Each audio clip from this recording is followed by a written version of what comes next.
Hi, I'm Dr. Sanket Mehta, surgical oncologist from SSO Cancer Center. One of the most common questions patients and their families ask when dealing with a liver tumor is, should I get a CT scan or an MRI? On the surface, it seems like a technical detail, but this decision can have a major impact on how accurately we diagnose and treat a liver tumor. In this video, I'll help understand both types of scans in simple terms, what they are, how they differ, and how we as doctors decide which one is best in each situation. Let's begin with the CT scan. CT stands for Computed Tomography Scan. It's a scan that uses X-rays to create detailed cross-sectional images of your body, essentially thin slices that give you a 2D picture of each organ, which can be reconstructed to even 3D pictures. The scan itself is fast, usually takes a few minutes, and often involves a contrast dye that is injected into a vein. This dye highlights the blood vessels and makes tumors easier to detect. CT scans are excellent at showing anatomy, where a tumor is located, its size, and whether it's touching or compressing nearby blood vessels. It also helps us see if a cancer has spread to other parts of the body, like the lungs or the lymph nodes. In many hospitals, CT scan is the first imaging test that is done for patients with liver tumors because it gives us a quick, comprehensive overview. Now let's talk about MRI. MRI stands for Magnetic Resonance Imaging.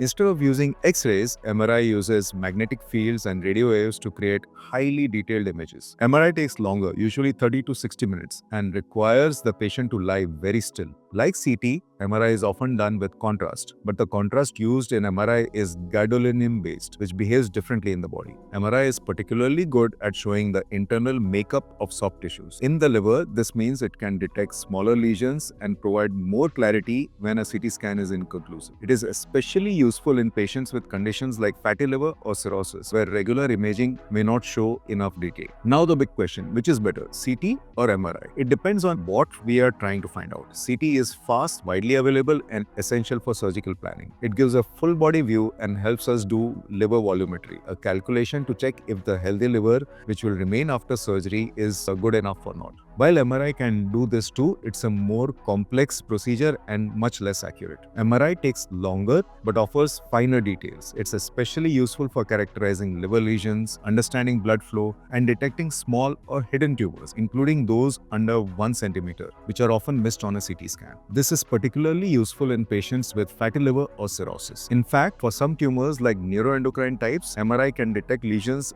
which CT might completely miss. So in fact, in most cases, we need both. Each scan answers a different question depending on the stage of the care. We usually prefer CT scan when we need a quick and reliable overview. This is especially true if the patient is in pain or discomfort and needs urgent evaluation, if we need to plan surgery and assess the size, location, and spread of the tumor, when screening for metastases, including lungs and lymph nodes, when MRI is not possible, for example, in patients with certain metal implants, pacemakers, or those who cannot lie still for a long period. CT scan is fast, accessible, and highly useful in these situations. On the other hand, we prefer MRI scans when the liver has background changes like fatty liver or cirrhosis, when a lesion seen on the CT scan is unclear or small and we want more detail, when we are evaluating specific types of liver tumors such as fibrolamellar HCC or hepatocellular carcinoma, when we want to avoid radiation, especially in younger patients or those needing multiple scans over time, or in case of pregnancy. MRI helps us go deeper when we need that level of precision. Let me give you a few practical examples. In fibrolamellar HCCs, which is a rare type of liver tumor often seen in young people, MRI can help reveal the fibrous layer inside the tumor, which might not be visible on a CT scan. In classical hepatocellular carcinoma, which is the most common primary liver tumor, MRI helps us pick up small tumors that are missed on CT scan, especially when the patient has cirrhosis. In colorectal cancer that has spread to the liver, CT scan is often the first step because we also need to check the chest and the abdomen in one go. When planning liver surgery, we may use both CT and MRI together to get the most complete picture possible. In most situations, both the scans are needed because they often give complementary information. Both scans typically use contrast to make tumors more visible. CT uses an iodine-based contrast. It is generally safe but can occasionally cause allergic reaction or affect the kidney function in certain patients. MRI uses gadolinium-based contrast, which is safer in most patients but still used with caution in those with advanced kidney disease. Before recommending any scan with contrast, your doctor will always check for your kidney function and ask for any history of contrast allergies. In some cases, we may do the scan without contrast or choose an alternative method. It's important to understand that imaging is not just for diagnosis. We use these scans throughout your care journey to evaluate tumors before surgery, to monitor the response during treatment, and to look for any signs of recurrence after the treatment is completed. That's why your doctor may ask for repeat scans every few months, especially in the first few years after treatment. Each scan plays a specific role and is carefully timed to match your treatment plan.